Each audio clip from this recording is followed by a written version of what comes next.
In the verdant lands of Yoruba land, where the soil is as rich in stories as it is in fertility, there lived a deity known by many names but most famously as Eshu.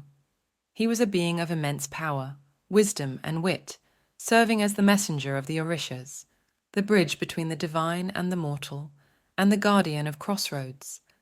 But above all, Eshu was known as a trickster, one who delighted in teaching lessons through mischief and misunderstandings. Our story begins in a village where harmony had blossomed for many generations. The villagers lived in peace, their days filled with laughter, and their nights serenaded by the gentle whispers of the wind. However, this peace was abruptly disturbed when a misunderstanding between two families threatened to unravel the fabric of their close-knit community. The cause of the dispute was trivial, a mere comment taken out of context, yet it swiftly escalated as tempers flared and old grievances were unearthed. The village, which once thrived on cooperation and brotherhood, now found itself divided, an invisible line drawn between once friendly neighbors. It was during this turmoil that Eshu decided to walk among them, disguised as a mere traveler. With his feet dusted in the earth's richness and his eyes sparkling with unseen knowledge, he moved from one side of the village to the other, listening to the grievances and sorrows of its people. One day, Eshu stood at the village's central crossroad, where paths from all directions met. Here, he planted a stick into the ground, a stick that was painted black on one side and white on the other. Then, with a mischievous smile dancing on his lips, he resumed his wanderings. As the day wore on, the people of the village began to notice the peculiar stick.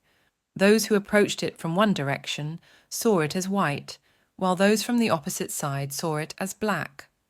Arguments erupted once again, not about the initial dispute, but about the colour of the stick. "I swear on my ancestors the stick is white," one villager claimed, his voice filled with conviction. "No, you must be blind or a liar, for it is as black as the night without stars," another retorted. The quarrel grew, pulling in more and more villagers until almost the entire community was arguing at the crossroads about the colour of the stick. Unity in discord, thought Eshu, watching from a distance, his eyes gleaming with the lesson he was about to unfold. As the sun began to wane, casting long shadows across the land, Eshu approached the crowd, his presence commanding silence. With a graceful gesture, he spun the stick in the ground, revealing its dual colours to the astonished villagers. "You see," Eshu began, his voice carrying the weight of centuries, "just like this stick, the truth has many sides. Your steadfast belief in what you see from where you stand has blinded you to other perspectives." The crowd stood in silence, embarrassment and realization dawning on their faces as the wisdom of the deity's words sank in. "Eshu, how do we mend the rift that has formed among us?" a villager asked, humility replacing the previously contentious tone. "With understanding, patience, and the willingness to see beyond your own standpoint," Eshu replied.